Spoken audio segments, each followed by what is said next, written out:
దేవుని ఘనమైన నామమునకు స్తోత్రములు.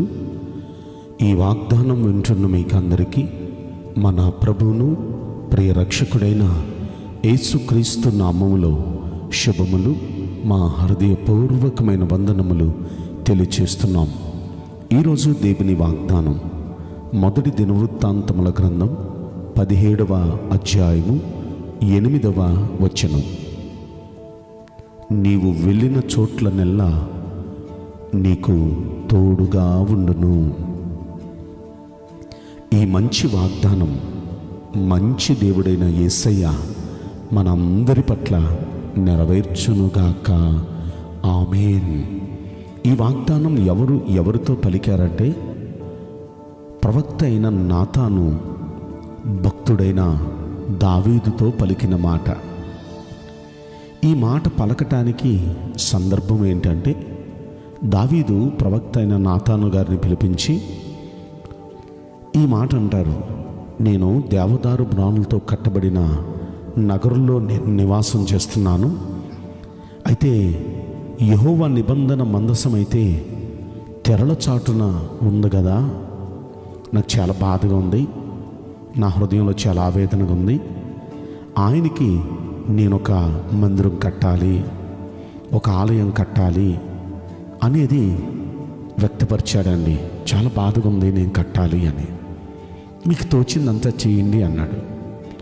అప్పుడు ఆయన ఆ పనిలో ఉండి డబ్బును, బంగారాన్ని, ఇక వాటికి కావలసినవన్నిటిని, వస్తు సామాగ్రి అంతటిని సమకూరుస్తూ ఉన్నారు.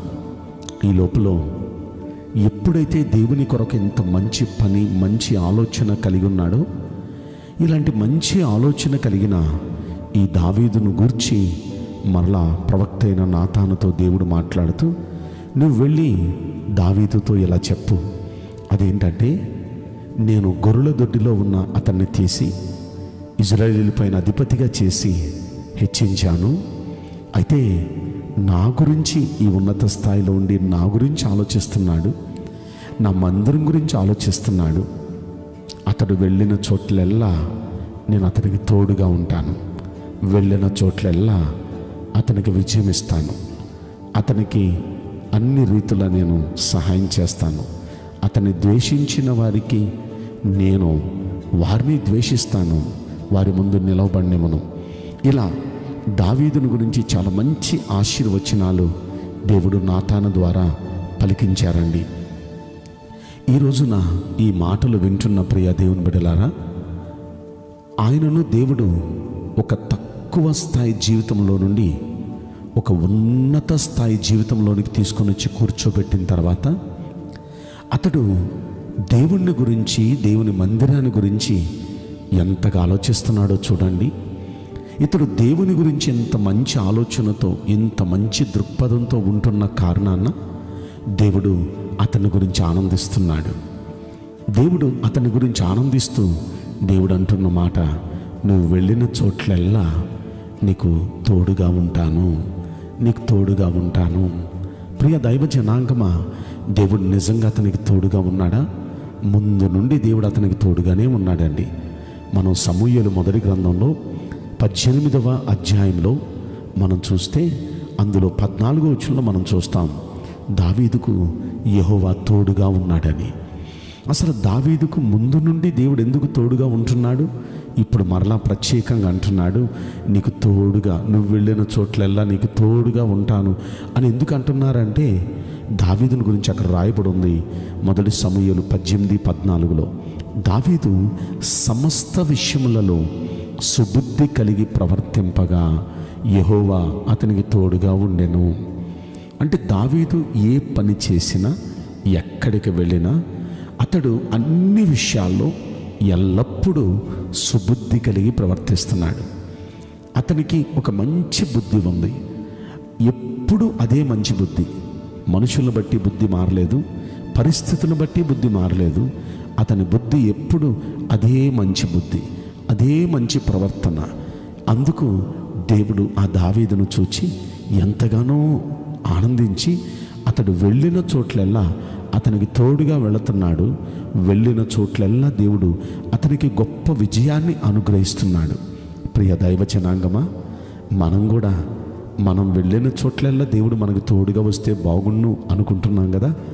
దావీదుకు తోడుగా వెళ్ళిన దేవుడు మనకెందుకు తోడుగా రాడు? అయితే దావీదులాగా మనం కూడా అన్ని విషయాల్లో సుబుద్ధి కలిగి ప్రవర్తిద్దామా? మన బుద్ధి ఒక్కసారి ఉన్న బుద్ధి ఇంకొకసారి ఉండదు. ఒక్కసారి ఉన్న ఆ మంచితనం ఇంకొకసారి ఉండదు. ఒక విషయంలో ఉన్న ఆ మంచితనం ఇంకొక విషయంలో ఉండదు. కానీ దావీదు అలా కాదు. సమస్త విషయాలలో ఎల్లప్పుడూ సుబుద్ధి, ఎప్పుడు సుబుద్ధి, అన్ని విషయాల్లో సుబుద్ధి.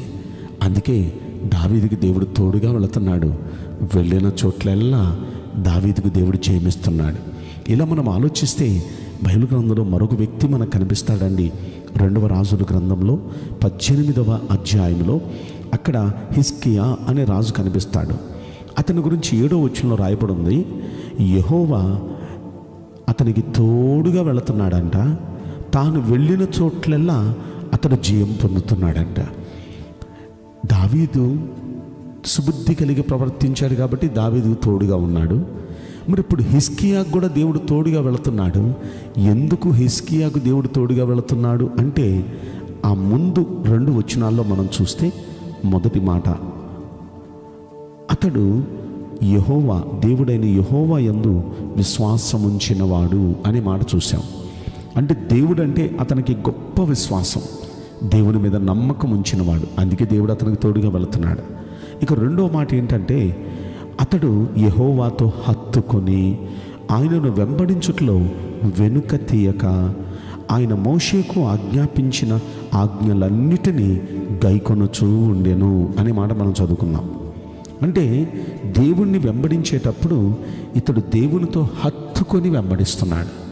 ఎన్నొచ్చినా, ఎలాంటి పరిస్థితి వచ్చినా నేను మాత్రం నిన్ను విడవనయ్యా, ఒక్క నిమిషం కూడా నేను విడవనని హత్తుకొని వెంబడిస్తున్నాడు. ఆ వెంబడించే అతగాడు ఎలా వెంబడిస్తున్నాడో చెప్పన, ఏ రోజున వెనుక తీయట్లేదు. దేవుడు మోషే ద్వారా ఏమేమి ఆజ్ఞాపించారో ఆజ్ఞలన్నిటినీ అనుసరించి నడుచుకుంటున్నాడు. అందుకే హిజ్కియాకు దేవుడు తోడుగా వెళుతున్నాడు. వెళ్ళిన చోటల్లా దేవుడు జయమిస్తున్నాడు. ఈ రోజున దావీదుకు దేవుడు తోడుగా ఉన్నాడే, హిజ్కియాకి దేవుడు తోడుగా ఉన్నాడే, వారిద్దరూ వెళ్ళిన చోటల్లా దేవుడు జయమిచ్చాడే. మనకు కూడా తోడుగా వస్తానంటున్నారు. ఈ రోజున వెళ్ళిన చోట్లల్లా మనకు తోడుగా వస్తానంటున్నారు. అయితే ఆయన తోడుగా వస్తే ఎంత విజయం, ఎంత ఆనందం, ఎంత ఆశీర్వాదం. ఆయన తోడుగా రావాలంటే ఈ పనులు మనం కూడా చేస్తే బాగుంటుందిగా. ఒకటేమో అన్ని విషయాల్లో ఎప్పుడు సుబుద్ధి, 2వది యెహోవా మీద విశ్వాసం ఉంచటం, 3వది ఆయన్ని హత్తుకొని వెంబడించటం, వెనక్కి తీయకుండా ఆయన్ని హత్తుకొని వెంబడించటం, 4వది ఆయన ఆజ్ఞలన్నిటినీ అనుసరించి నడవటం. ఇలా మనం ఉండగలిగితే దేవుడు వారిద్దరికీ తోడున్నట్లు మనకు కూడా తోడుంటాడు. దైవజనునిగా మీ అందరి కోసం నేను చేసే ప్రార్థన, మీరు వెళ్ళే ప్రతి స్థలాలలో ప్రభు మీకు తోడుగా వచ్చునుగాక. మీరు వెళ్ళిన ప్రతి స్థలములో ఆయన గొప్ప విజయాన్ని మీకు ఇచ్చునుగాక. మీ పక్షాన దేవుడు అద్భుత కార్యాలు జరిగించునుగాక. నిశ్చయంగా ఈ వాగ్దానం వింటున్న మనందరి వెనుకలో మంచి దేవుడు నెరవేర్చునుగాక. ఆమేన్. నేను మీకోసం ప్రార్థన చేయబోతున్నాను. పరిశుద్ధుడా, ప్రేమగల యేసురాజా, మీ పరిశుద్ధ బంగారు పవిత్రమైన నామమునకు నిండు మనసుతో కోట్ల కొలదిగా స్తుతులు, స్తోత్రములు, వందనాలు చెల్లిస్తున్నాం. ఈరోజు ఈ వాగ్దానం ఎంతో శ్రద్ధతో, ఆసక్తితో విన్న నీ ప్రియ భక్తులకు దయచేసి మీరు తోడుగా ఉండి వారి చే ప్రతి కార్యములో, ప్రతి ప్రయత్నంలో గొప్ప విజయాన్ని వారికి ప్రసాదించండి. వెళ్ళిన ప్రతి స్థలములో మీ సన్నిధి వారికి తోడుగా ఉంచి కృప చూపించమని మా ప్రార్థన మీరు ఆలకించినందులకు, అంగీకరించినందులకు, గొప్ప ప్రతిఫలం మీరు అనుగ్రహిస్తున్నందులకు కోట్ల కొలదిగా కృతజ్ఞతా స్తోత్రములు చెల్లిస్తూ నజరుడైన యేసుక్రీస్తు ప్రశస్తమైన నామములో మిక్కిలి వినయముతో ప్రార్థించి బ్రతిమలాడి వేడుకుంటున్నాం ప్రియ పరలోకపు తండ్రి. Amen. May god bless you all.